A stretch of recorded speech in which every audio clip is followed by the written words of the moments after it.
Okay, so this next section is going to be on the awareness scale. So let me break this down a bit for you. So this is your next tool that we're going to be reviewing. Now, when I started doing the report of findings process that the Business Academy teaches, like I learned the flows of it first, just to kind of get it down. Like this is the order in which I do things, right? But when I overlaid this awareness scale over the day 1, day 2 process is when I had a drastic increase in my closing percentage.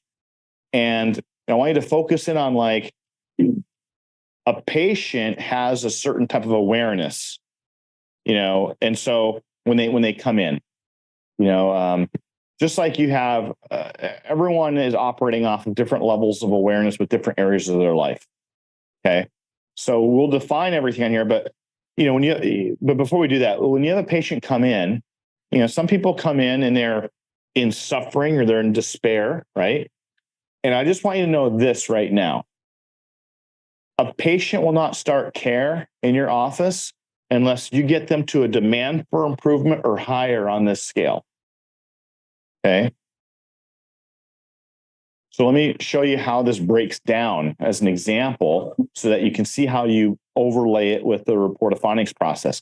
Now, real quick, who has not taken the report of findings course? Has not taken it? You haven't taken it? I've done it like the online stuff, but not like the actual person. Okay. One-on-one. Okay. Okay, good. So I'm only surprised because I know you kick ass at case management. So it's just even get better when you actually really groove that in. So let me give you an example. You get to day 2, and you're in the report of findings, and you do certain steps like you're increasing the fear of worsening, but you get to a place where you're doing the read back. Does anyone? If you're new, it's fine. Don't worry about it. But does anyone not know what I'm talking about when I talk about doing a read back? Okay, no, I know you don't. You're fairly new. Everyone else understands what I'm saying? Good. During the read back, if I say, so your condition you've had for 3 years, and in 3 years' time, it's gotten so bad that, and I read back what was going on with them in their consultation, their evaluation, and the worst part, you always end with their ruin, right? How will this be for you in the future if you don't do anything about it? If they hesitate or say probably get worse, you're trying to like nudge them up to a need of change. But if they're sitting there hesitating, it's like, I want you to have like this big red stop sign in your mind. Like, I can't go any further because I haven't gotten them from here to here. That little bit of data right there is an increase in a 20% closing rate right there. Because if you like, what happens is if I said, how will this be in the future if you don't think about it? And then someone says, will probably get worse. Have they bought into the fact that they're going to get worse? No. So how are you going to get them to demand improvement if they don't think they're going to get worse? And I want you to understand that if you don't do anything about something, like especially if you're talking about a joint problem, okay, it gets worse 100% of the time, right? You got this thing called Wolff's Law and the piezoelectric effect. You don't have to know that stuff, but it's just a joint collapse. It breaks down with time if it's not moving properly or if it's out of alignment. That's a fact. That's been proven time and time again. So if a patient doesn't grasp that and understand that, you're not going to get them up to this higher level of awareness where they need to be. Okay. I mean, it's critical, right? So, hey, Andreas, when you have a second, can you move that coffee cup? You know how I'm anal. We're not going to euthanize this room. I said euthanize. We have a running joke here. He tends to go over a little bit. I don't, man. These breaks are important. Yeah, I like my coffee just like everyone else, right?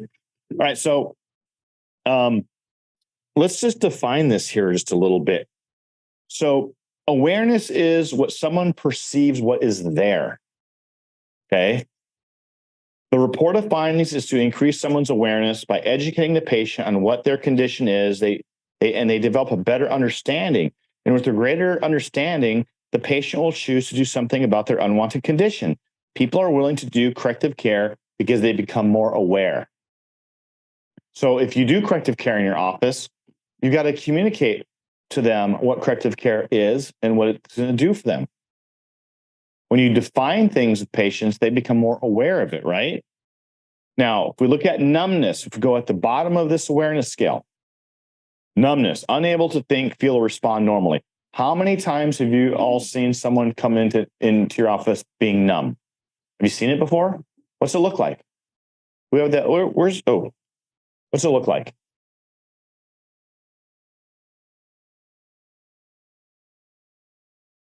They think that the pain is a normal part of their life. Exactly. They're numb to it. Exactly. They've had it for a while. They've gotten used to it. How many of you in your home have put up a picture before, and after a while, you don't even recognize it's there anymore? You've kind of become numb to it, right? It's just, you're just used to it. That's what happens when people have had a problem for a while. How about have any of you, what happens if you're on medications? Covers up the symptoms, right? So if you don't have symptoms, are you aware of the problem anymore? You've turned off the signal, right? I mean, that's what symptoms are. They're a warning sign that something's not right, right? But the body is very miraculous, right? So we don't always want to rely on that, because I can disprove that a little bit. Like, for instance, how many of you have ever gone out and had too much to drink before?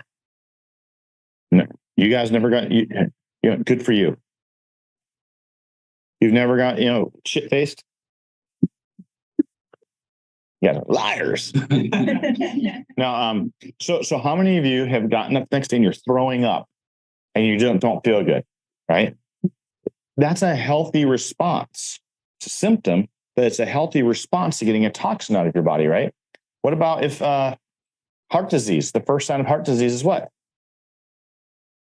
Death. They never knew they had a problem. No symptom. Now, most of the time, symptoms are a warning sign that something's not right.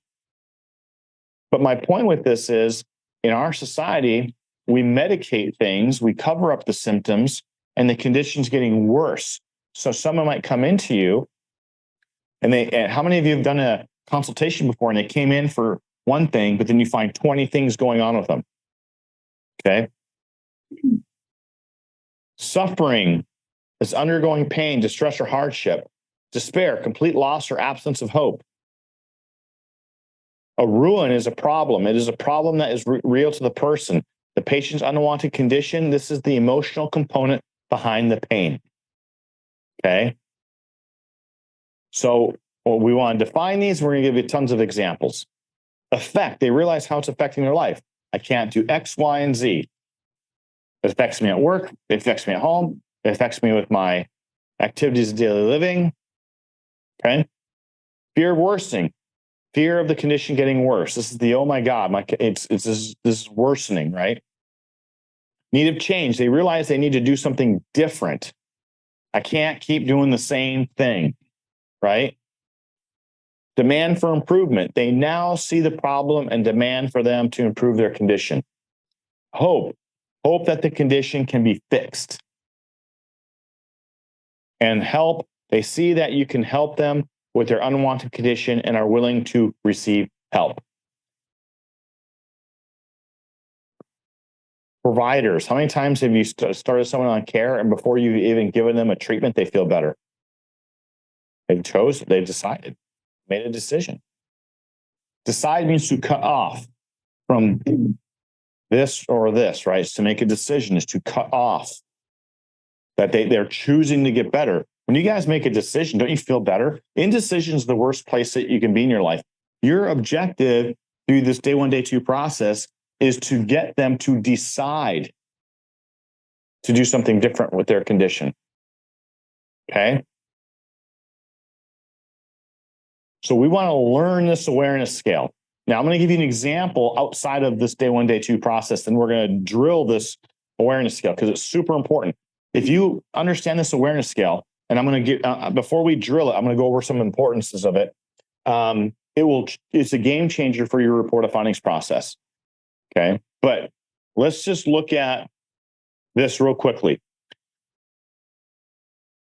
You're driving down the road. Your car's been leaking oil for months. And let's say you've been parking it on a gravel driveway, so you don't see any spots or anything like that. It's just sitting there. You don't know what's going on. Where are you at in that awareness scale? You're numb, right? Now you're driving to work one day and you start seeing some white smoke come out of the front end of the car at a stop sign. And you're like, that's interesting. And then you keep driving and then you hear this like knocking coming from the engine. Now where are you at? So yeah, what's going on? What if I don't get to work? I'm in despair, right? And then that knocking gets louder and louder and louder.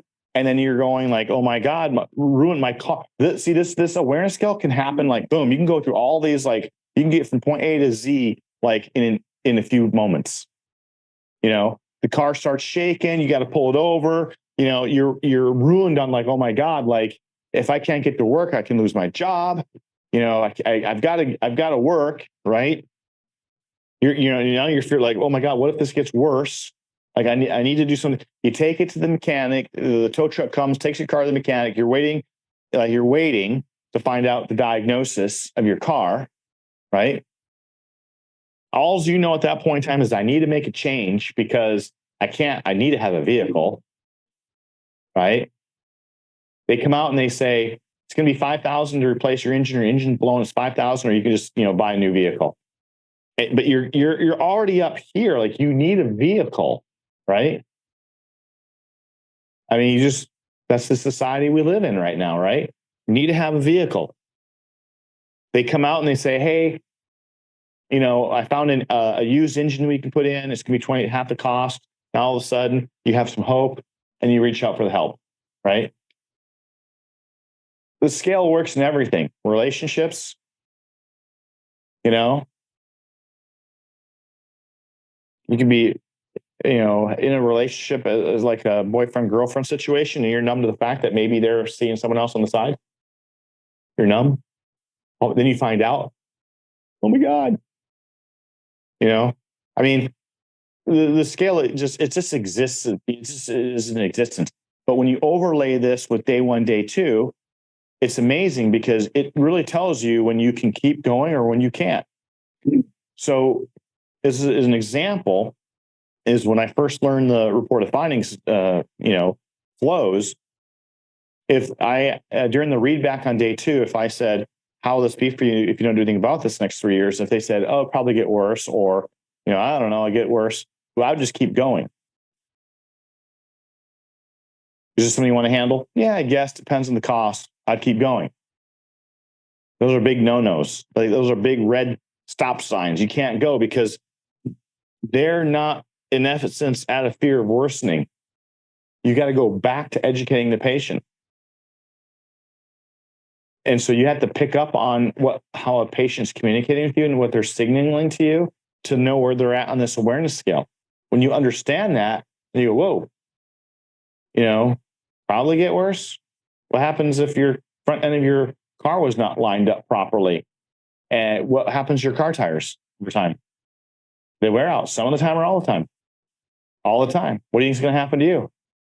You're going to get worse some of the time or all the time. So what's going to happen if you don't do anything about this? Exactly. Now I can move on. You've got to make sure that they understand that. Okay. That's how important this awareness scale is. I'm telling you, this is a huge out point with a lot of people who do this process. And here's where the out point comes. You have an office where you have the provider, no case manager. And so the provider's going back and forth between adjusting patients and then doing day 1s and day 2s. So you block schedule your treatment with patients, and then you schedule specific times for exams, consultations, and report findings. So you schedule a report of findings, you're doing it, you've got a small window of time. So guess what you do? You rush and you skip steps, which hurts your closing percentage because you got to get back on the treatment floor. See, you're going to get to, with this model, you're going to get to a point where you need to hire time. You need to buy time. And you do that by hiring people. You have to buy time. Okay. And then you'll see, boom, your office is like, start to scale. Can't do anything great by yourself. Okay. You want a big office, you want to help a lot of people, you need to have specialists in certain positions for you to do that. Okay. And that's where freedom, who wants freedom? You guys want freedom? Freedom comes with having, not having a personality driven practice, but having a practice that is staff driven. When you hire people, the job is like, hey, your job is to push me up and out of the treatment area. Your job is to, push me up and out of the case management. Your job is to, I should never see a bill again. Your job is to get new patients in. I should never have to go out and get new patients again. That's your job. Okay. That's what pushes you up and out of the organization. And then you just manage it by statistics. Okay. So does this awareness scale make sense? Okay. So we want to learn this awareness scale in sequence. So I'm going to leave this up for a little bit. You're going to partner up. See, 1, 2, 1, 2, 1, 2, 1, 2. Perfect. Even number. So I want you to pair up and you're going to drill this back and forth. I want you to be able to go, I'm going to leave it up for a little bit. You're going to go numbness, suffering, despair, ruin, effect, fear of worsening, need of change, demand for improvement, hope, help. You got to, memorize this. Okay. Now, just so that so it helps, your goal by the end of your day 1 is to get the patient to a slight fear of worsening. In day 2, when you're going over the subluxation degeneration pamphlet, the joint pamphlet with the 12 pictures of the cervical, thoracic, and lumbar spine, you want to groove the fear of worsening in there. The read back is about getting the patient to need change. The scale of 1 to 10 is to just, groove in that demand for improvement. And the patient has to be where for them to close. You guys remember? Where does the patient have to be? Demand for improvement. They will not start care unless they're at a demand for improvement. Okay? So we're going to take 10 minutes or so on this, where I want you guys to memorize this. And then I'm going to test you. We're handing out gold stars. Because that's how important the scale is. Okay. So at home, make sure that you guys, if you're not with someone, what you can do is like face the wall and drill against the wall. Okay. So let's pair up. 3, 2, 1, off you guys go. Did Dr. Gary cover what a patient might say at each one of those points on the awareness scale yet? Kind of. Good. I'm going to give you guys one more recap on that, and then I'm going to check with you guys too to make sure we're all good to go. All right. Actually, let me make sure to test our Zoom audience here. All right. So back home, let's go to Dr. Duff. This is second nature to you. You think with this every single day, 1, day 2, but feel free to unmute your microphone and suck it to us. What's the awareness scale bottom to top?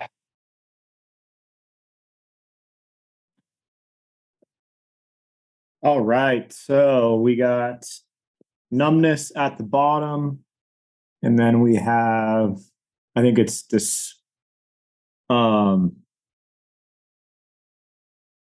forgetting the second one. Suffering? Or is that the third one up? That's the third one, yeah.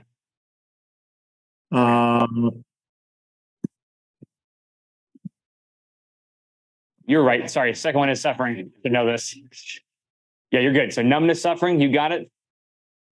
Numbness, suffering, is it despair? And then I was literally just had it in front of my head. That one thing we always talk about, we got to find the patient's ruin. Yes, sir. Good. There's two Who more. else is this? Who else is this? Effect. Yes, good. Who else is this affecting? Good. I'm Um, concerned for I know I'm bad today, but I might be in the, I'm fearful of my future. Fear, right? Fear of worsening. Fear of worsening. No, it's this bad now, but I know if I don't do anything about it, it's going to get worse. Yes. Fear of worsening, demand for improvement, hope. Sorry, no, not hope yet. There's one more, and then it's hope, and then help. Yep. So you got need for change, demand for improvement, hope, and help. Let's give Dr. Duff is also a pretty good golfer. So we're gonna give him a golf clap for that one. You got most of it. Awesome.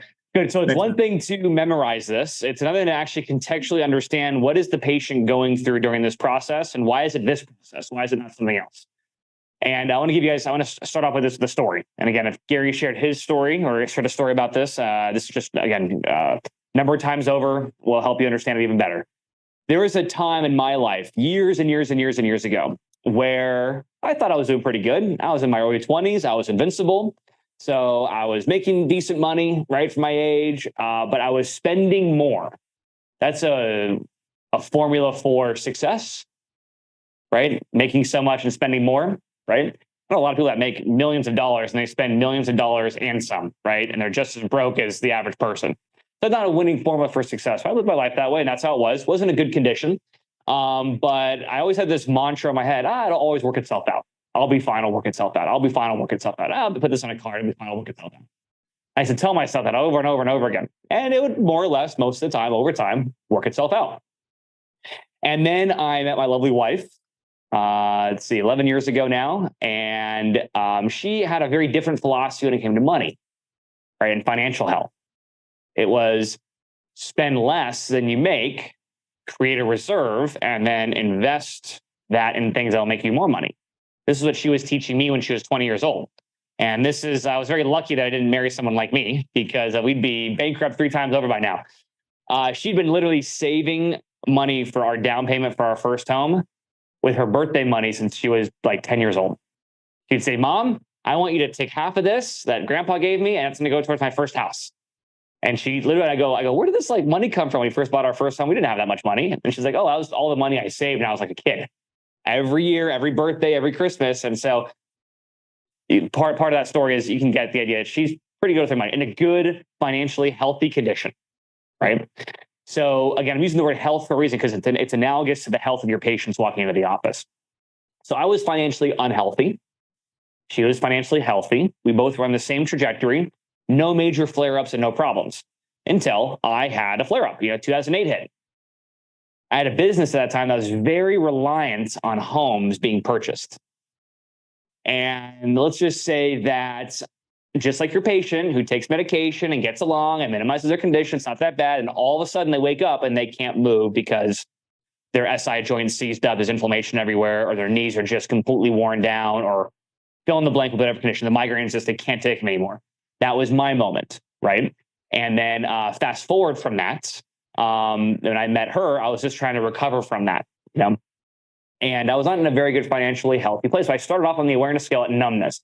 It's fine, not a big deal. It'll work itself out anyway. It always does. And she's like, dude, you have a problem. This is not good. Like, I don't want to be with somebody that you're an amazing person in 1,000 other ways, but this is really bad.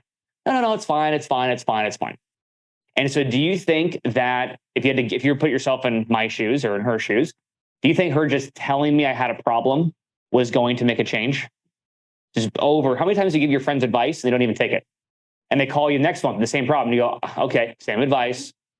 And you tell them what to do. They don't listen. You go, I'm not taking that phone call anymore because they don't even listen to me, right?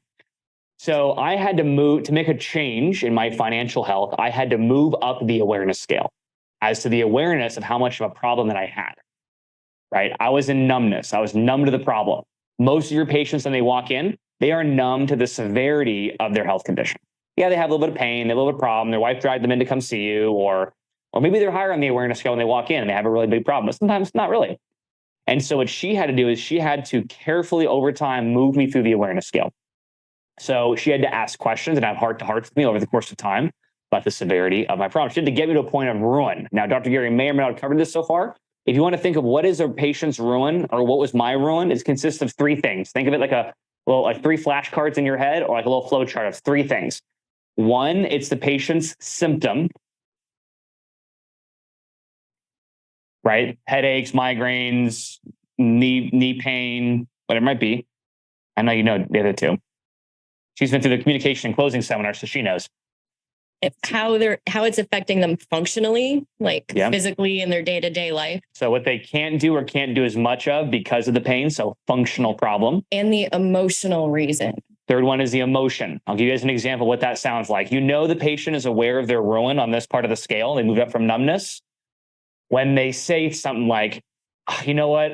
Listen, at the end of the day, I'm just so frustrated that I can't play with my kids anymore without pain. I'm just really disappointed in myself as a parent because every time my kids want to play, I always have a migraine. I need to go in the room and shut off the lights." Or, it's really, I'm really worried that this might turn into something worse and I can't ever, I need assistance to walk, right? Or I feel inadequate because I need someone to be basically helping me move around just to do my daily activities because of my, osteoarthritis, right? Whatever it might be. Those are the three components: the emotion, how they feel, frustrated, inadequate, disappointed, right? It's the thing they want to do that they can't do: work out, go hike, play with kids, play with grandkids, work without pain. And it's the symptom, the migraine, the discomfort, the dis-ease they're experiencing that they're aware of. Now, when a patient walks in, what are they typically going to talk to you about? The first thing, the surface level, right? This is my lower back pain, just won't go away, right? Or it's starting to flare up a little bit. It's not a big deal. I just kind of tweaked it a little bit. I just want you to just yank me around a little bit. I was at one office in Charlotte, North Carolina, and the new patient I was sitting in the room with, he goes, "Yeah, I just need the doctor to kind of yank me around. I just need to get yanked. I don't know what these questions are and whatever these questions, I just need to get yanked. Just yank me around, So where is he at in the awareness scale? Is he at full commitment to change in lifestyle, or he just wanted to get yanked around, right? Just twist me around and yank me a little bit, crack me like a glow stick, No, it's low on the awareness scale. So it's those three things: emotion, functional problem, and their symptom. Now, it has to be a functional problem that actually matters to them, right? So if I have excruciating lower back pain and I can no longer do the honey-do list that my wife wants me to do, I'm good with that. And my life is good. I got all the excuses in the world not to do the things I don't want to do. Is that going to propel me to make a change to do the honey-do list? Not for me personally. It might if it affects her and that affects me, but it has to be something that I want to do. So sometimes they sit there and ask, "Oh, how is this affecting at work? How's this affecting at work?" And they're not like going anywhere. They don't care about work. It's the other thing. Dr. Gary talks about you have to uncover the patient's values. That's a good one to write down. If you want to do an effective day one, you have to help uncover the patient's values. What is intrinsically important to that person? Right? A single mom, their kids are more important than a career person, right? I'm a career focused guy. I don't have kids yet. So if you're talking to me about, well, if you don't get this fixed when you have kids, this is going to be a problem. And it's probably true what you're saying. It's not going to resonate with me. It's not my reality. ARC triangle, it's not my reality. But to a single mom or to a mom who's in the office, that's very real to her, right? In fact, she'll put her kids before her anytime. And when you finally go, if you don't take care of yourself, you're not going to be there to take care of your kids, right? That might mean something to her, right? So again, the functional thing is the thing that's important to them that they can't do or are limited in doing. And everyone usually feels some kind of emotion around that, whether it's minor or major. Asking the right questions, Dr. Gary can go give you guys a few today that might help you to move through that minimizing patient. So sometimes when you're with a new patient, the most difficult part of this process is truly moving them from numbness to like actually being aware that they're suffering or they're in despair or they're in a ruin around something. That little leap is probably the toughest leap in the entire day one, day two process. Some patients are already there when they walk in. Others are like kind of sniffing you out, looking around, sitting down with you. You're their second point of contact. That's out of the front desk. They're still judging you. Not too sure. It's not that bad. I don't want to be, And that's where ARC comes in and just, you gotta love bomb them. You just got to love on them, ARC on them, empathize with them, make them comfortable, know, like, and trust you. The environment's got to be warm, comfortable, and mostly men, right? We're all wound up, emotionally tight, guarded, right? And you have to just work them through that, not get frustrated as you move them up to the scale, right? So again, numbness, they're going to say things like this. It's not that bad. I worked through it, like what I would say. Everything's going to be fine. So my wife had to move me through the awareness scale. At a certain point, she went, she said, do you think I want to be with somebody with this kind of financial health and habits in their life? And I went, oh, I hope so. Thought you loved me. Because I do, but I don't love this. This is not good. And I had a massive wake-up call, and I moved up from numbness to ruin. Oh my God, this is going to ruin my life if I lose this person. And I recognize that I have a problem. So that's the first step. I got to recognize that this sucks. I feel inadequate, right? Now I feel like I can't provide, and for my marriage and all this kind of stuff hit. That's a good thing that I had to go through. If I was going to make a substantial change, I had to become aware of that. So sometimes your patient is not going there because they don't want to. They don't know you yet. They don't want to look at that. They've been ignoring it for a long time. And that's where a lot of this finesse comes in these kind of conversations, is helping them become aware of what their ruin actually is. Affect. They might say things like, it affects me here in my life. It affects me here in my life. But also, this is a key question to ask to move a patient from ruin to affect is, who else is this affecting? I mentioned it earlier. That question, that $1 million question, can help a patient really have a light bulb go off sometimes.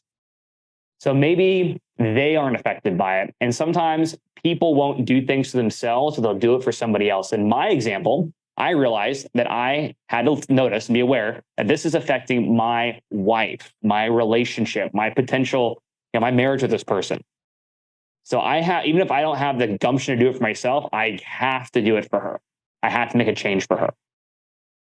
Now, this is before a plan of action was taken on a budget on what we're going to be doing. This is before my financial treatment plan was ever talked to me. This is before even confronting the idea that I could change my condition or that I can accept help in any way.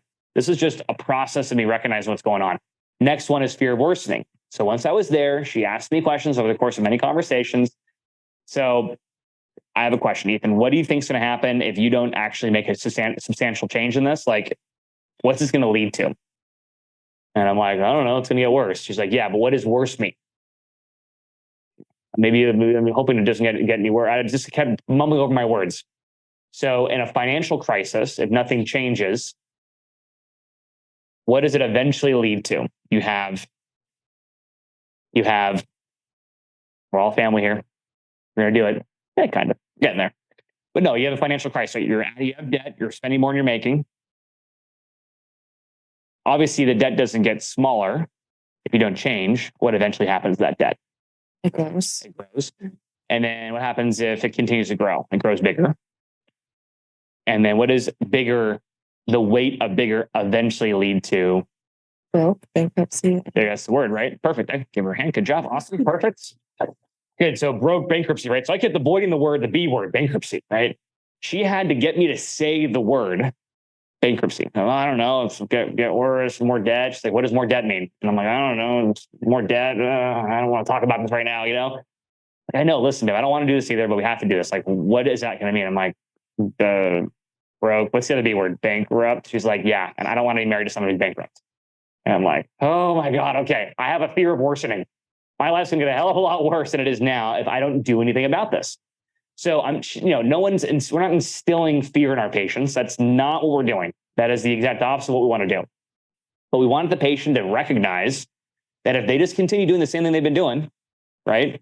Popping ibuprofens, anti-inflammatories, maybe get a second knee replacement, like all this kind of junk, it's just going to get worse. So there's a key question on day 2 we ask, right? So if it's been this bad for 20 years, you told me that this has been going on, this has been going on, this has been going on. We do a read back.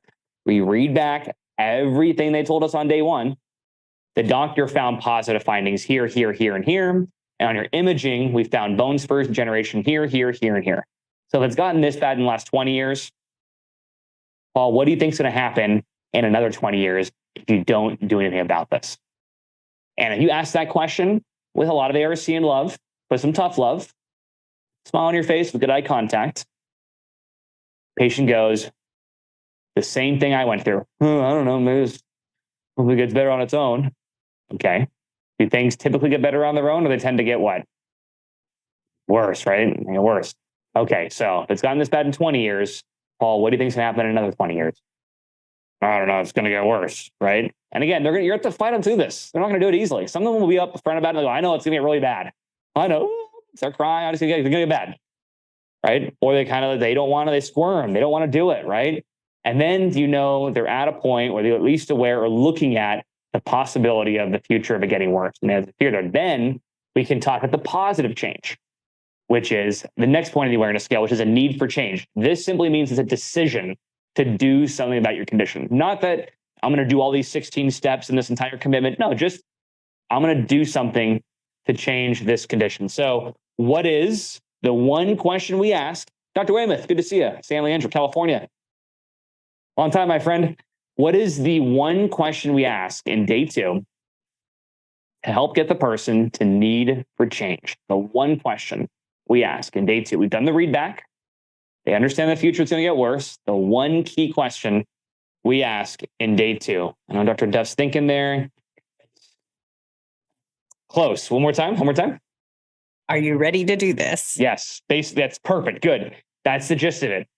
The exact wording, make it your own. You could say it that way. You could say, is this something you want to handle? You ready to do this, right? The only thing about, are you ready to do this? They don't know what this is yet. This is defined as their program of treatment, which you're going to go over later. So when I say, is this something you want to handle? Or if you say, is this something you want to handle? It's just referring to, I don't care what you do. Every morning you wake up, stand on your head and clap 3 times. Doesn't matter what the modality is of changing. Just, are you willing to do something about this? And if they say yes, or they may say, yeah, that's why I'm here, right? They are verbalizing a decision to do something about their condition. So if you forget that question, they may not ever make a decision to change their unwanted condition, and then you're showing them a treatment plan and can't figure out why they're not engaged, right? So that's just a key part of the process, need for change. You asked, is this something you want to handle? Patient says yes. That's what the patient would say. Next one is demand for improvement. Now that they've decided, right? And I said, hey, babe, you know what? I'm ready to change this. I'm going to admit that. I'm ready to change this and do something better. She's good. Because it's not going to be easy. For the next year, we're going to be tackling all of your debt. All of it. And we are not going to live the lifestyle you want to live. Meaning, it's kind of the Dave Ramsey approach. You just got to live broke, right? Until you got it all taken care of. And she's like, I'm going to give you a small allowance every single week. And listen, if that pays for a 6-pack of Coors Lights, you can hang out with your friends, that's all you're getting, right? Or a new pair of shoes, you got to choose. You can't do both, right? You want to go out and get dinner with your buddies of yours, you just got to choose where you're going, right? Versus just saying yes to everything. And I'm like, all right, I get it. I understand. She's like, no, it's going to be a real commitment. I need to know, it's going to be $50 a week, maybe $25 a week at best. And I'm like, what? And she's like, on a scale of 1 to 10, how committed are you to changing this? And I'm like, oh, okay, I think I'm there. She's like, okay, I need to know because it's going to be painful. It's going to be hard. You're going to be kicking and screaming along the way. I know what this is like because I've done this with my brother before. She did it with him too. She's like, and you're going to hate me for doing this. I just need to know, how committed are you? What she was doing was she was trying to get me to a point of demand for improvement. How much are you going to fight for getting better? Right? Because you're going to require a lot of them. They don't have an extra 4 hours a week in their schedule. They're already busy enough as it is. And front desk, you're asking them what? To come in 3 times a week, drive 20 minutes to your office, be in your office for 45 minutes, drive home for 20 minutes. How much time is that? That's 85 minutes. That's an hour and a half. 3 times a week, take time off of work, right? We got to arrange the kids, do the meal prep later, dinner, whatever. We have to make this work. It's going to require a lot of logistics. So for someone who just wants to get a couple of adjustments here and there, that's not going to change your health. What's going to change your health is 36 visits 3 times a week for 12 weeks. That's going to be 4 hours a week that you don't have right now that you're going to be shifting things around to commit to. So on a scale of 1 to 10, Ethan, patient, Bob, whatever it is, how committed are you to getting this problem fixed? Not to doing the care program, not to doing what we have for you, just to fixing this problem. Well, I don't know. How much is it going to cost? We'll cover costs in a second, your coverages and what that is. I need to know how committed you are to make a change. And I love this one. Dr. Gary Cox gives this objection handle all the time. I don't know. I'm not a 10 on anything in life. And then especially that their spouse there, right? What's the question you ask them? I'm not a 10 on anything. I'm a 9. I'm just not a 10 on anything. Oh, 1 out of 10. I'm not a 10 on anything. Spouse is sitting right there. Oh, okay. I mean, you guys are married, right? Yeah. Were you a 10 when you got married? Oh, okay. Yeah. You guys own a house? Yeah. Were you 10 when you bought the house? It's a big investment. Yeah. It's 10. Good. Okay. Scale 1 to 10. Where are you at with this? Getting this fixed. I'm a 10. Good. It's going to be hard work. A lot of work. And then I got them here. Demand for improvement. And then I can offer hope and provide help in the form of your protocol, your treatment plan. Then Ariana can go, okay, Ethan, it's going to be $25 a week for the next 6 months while we pay off all this debt. All your paycheck's going to get funneled to my account. I'm going to go there. I'm going to pay off that debt in this sequence and in this order. To the whole plan in place. I just had to follow my steps.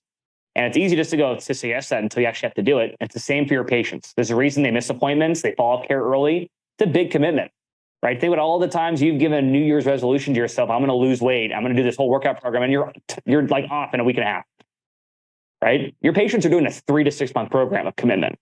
You guys are their accountability partner. You need to commit in the beginning. You need to commit throughout the process on this awareness scale.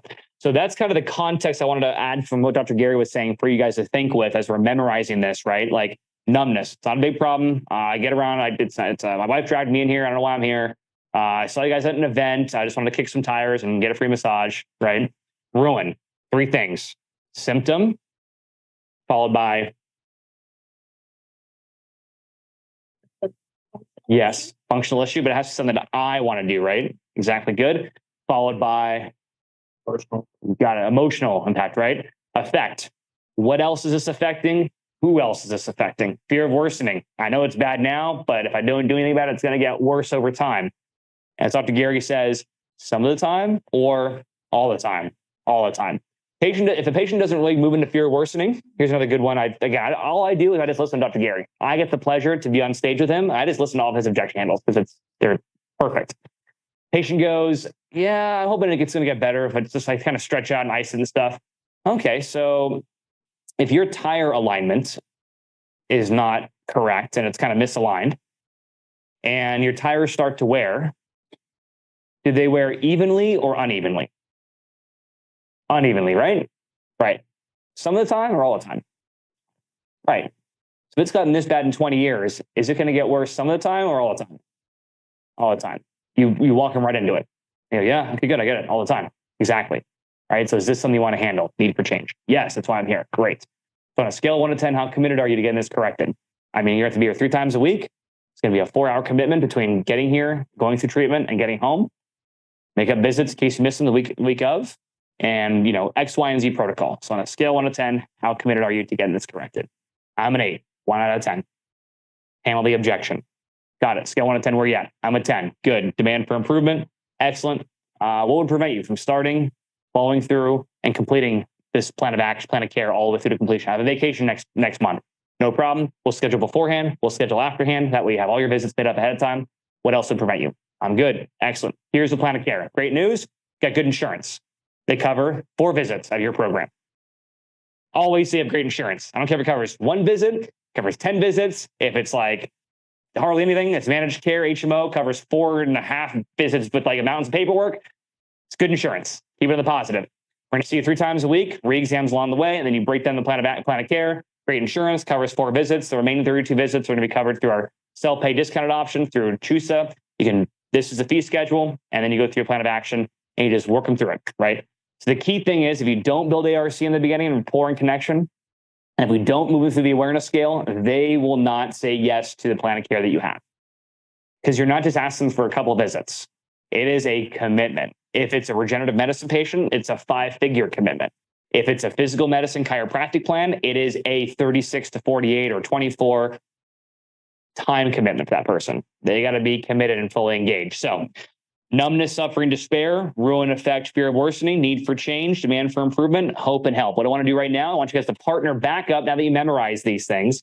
I want you to share back and forth 2 or 3 examples of either A, what you ask the patient based on what we just covered, what's the questions you ask the patient at each point of these that we covered, and or what would a patient say that would tell you that they are at any one of these points on the awareness scale. Let's go ahead and partner up back home.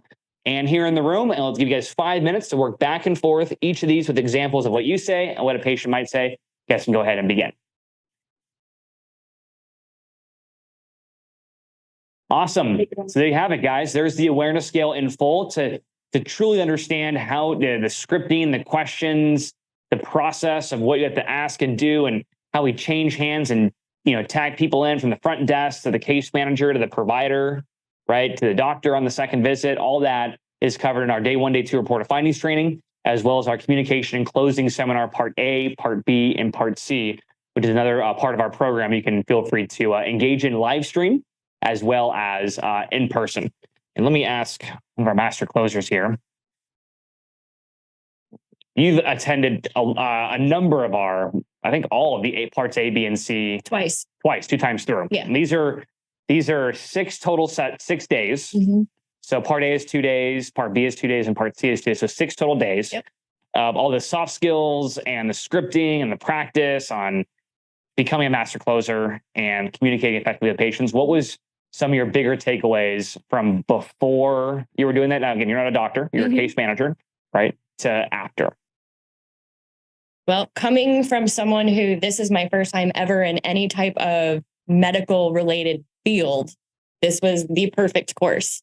I have a couple things, especially when it comes to finding like the ruin and who it's affecting.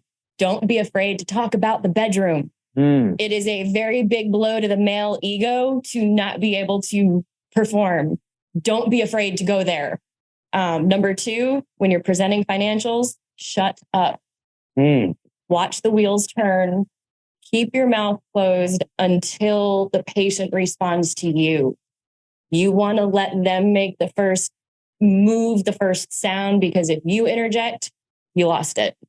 You need them to ask you for the help. Can I clarify that point? It's a really good point we talked about in that session. Now you put that into practice. When you ask a patient a question, you let them answer. I don't care if it takes them 3 minutes of thinking and letting the gears move before they answer it, right? I was at one office in Minneapolis years ago, and I'll never forget, she goes, there's a case manager, she had to close, person's ready and committed as a cash practice, $3,000 program. Patient goes, okay, yeah, I can, it's a lot, but I can figure this out if I move the, okay, all right. And then she goes, okay, yep, good. All right, does that work for you? And they're still, yeah. And she's literally cutting off that person's thought process while the person's trying to get to the close. And then the person does eventually say, yeah, I could put it on this card and kind of move that around and have that come out on the 15th. Yeah. And she goes, great. Awesome. Good. Okay. Are you sure? Does that work for you? And I'm sitting there just kind of observing the side of the room, just kind of being a little intern. And I'm like, oh my God, just give them the form. Like, just give them the form, just have them sign it, start them on care. The person did not start on care. Literally, the person was decided. She kept going, are you sure it works for you? That's great. And then they went, oh, actually, I should probably talk to, let me just think. And they just talked themselves right out of it. And they think about it. And I just wanted to I almost jumped in, but I wasn't supposed to. And person left, never came back. I had one patient, I sat there for so long and I could still see the wheels turning and I did not want to say anything and mess it up. And she finally looks up at me. She goes, you're waiting for me to make a decision, aren't you? I said, yes, ma'am, I am. She goes, all right, let's do it. I'm like, let's go. That's so cool. That's awesome.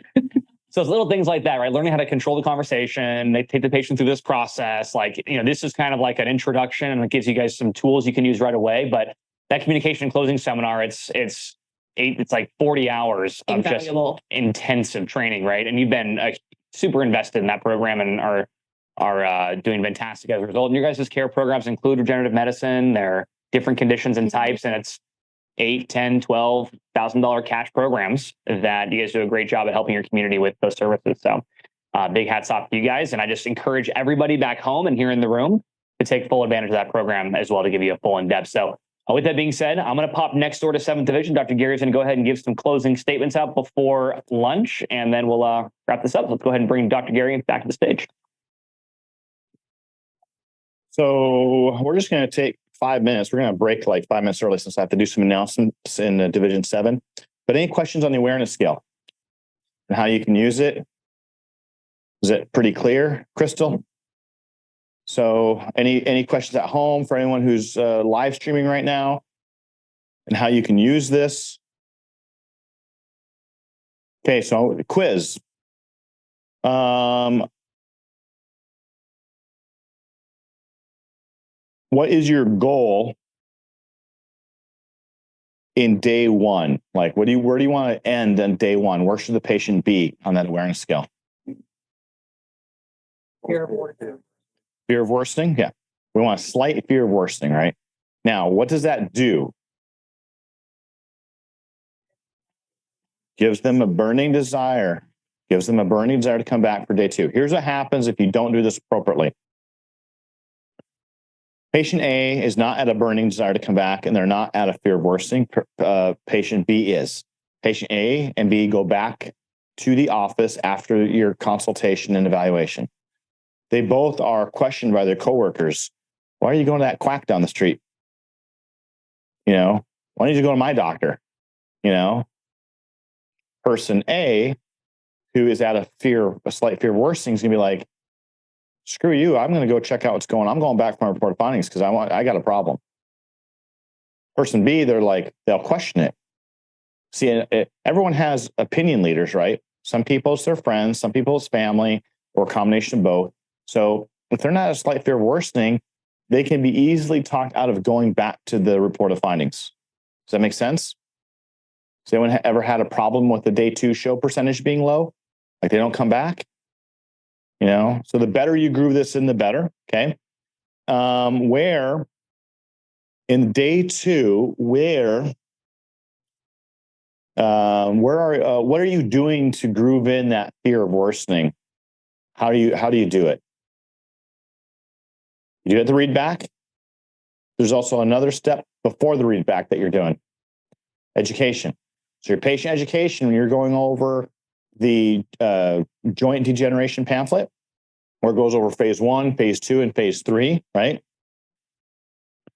When you're doing that, for instance, when you're explaining to a patient the physiology of phase 1, which is what? Misalignment, malfunction, soft tissue damage, nerve irritation. Those are the 4 things it discusses underneath phase 1 of physiology. That's right on the pamphlet. Then you review the prognosis. It says here that a return to near normal may be expected with appropriate chiropractic care or any care, whatever you're doing in your office, right? What would happen if being in phase 1, you don't do anything about this? They should say, I'm going to go to phase 2, or it's going to get worse, which is phase 2. See, you're getting them to communicate to you what's going to happen. They are acknowledging that they're going to get worse. Phase 2 prognosis says a little something different. What does phase 2 say under prognosis? You guys remember? Slowing or stopping may be expected. What's the difference between a phase 1 prognosis and a phase 2 prognosis? Right. Get back towards normal in phase 1. Phase 2, we want to prevent them from getting worse and get you as best as possibly can. But if you're in phase 2, don't do anything about it, what's going to happen? It's going to get worse, which is called phase 3. See how you're grooving in the fear of worsening? Okay. Where are you grooving in the demand for improvement in the report of findings? What are you doing? What step?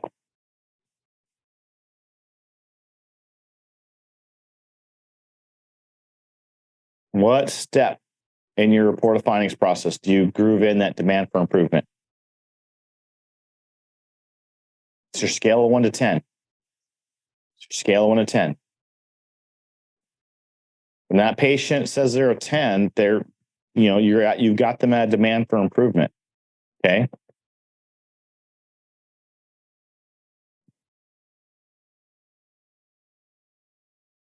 So can you see how overlaying this awareness scale over the flows of day 1, day 2 can enhance your closing percentage? You're getting into true communication. You're making sure that they have that awareness, and they're at the right place for them to choose to, do care. Okay. Once a patient says, Like when you say, is this, how will this be for you in 3 years time if you don't do anything about it, when you're doing the read back, once they say it'll get worse, now your objection handles will be 10 times more effective. Doesn't matter what their objection is at the end. You can always utilize, you said your condition would worsen if you don't do anything about this. How'd that be for you? Or if you've done the report of findings course, you know that you can do any of the 4 troubleshoots. Okay. Do you guys remember what the 4 troubleshoots were or are? No?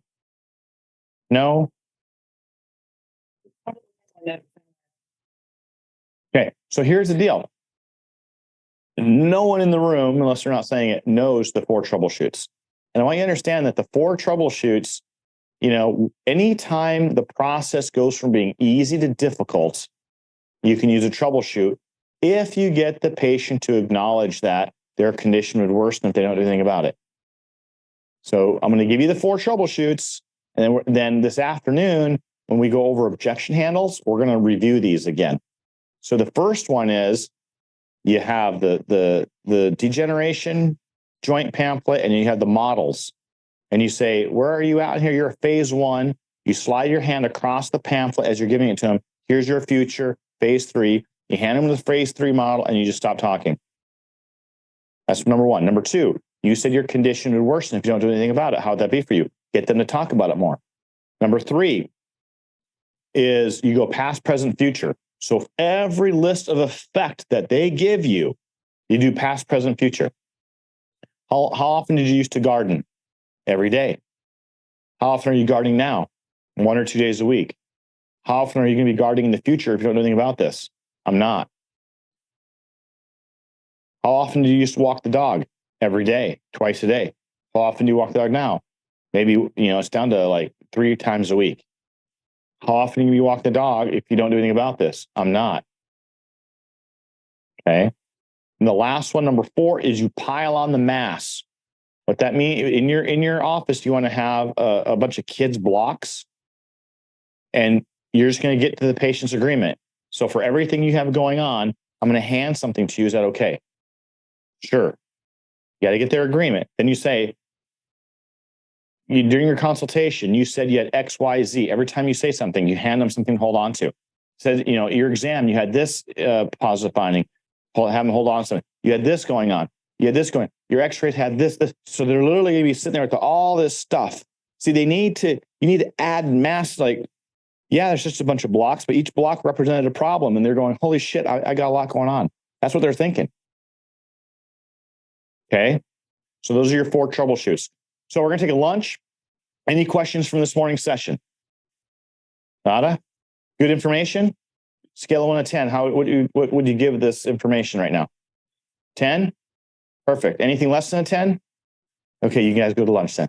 All right. So we have a, let's see here, 12 to, we start up at 2 o'clock. So you have a 2-hour window here. Please be back 5 or 10 minutes before we get started so we can get started. We're going to start at 2 with or without you. And I don't want you guys to miss out on any information. Okay. Have a great lunch.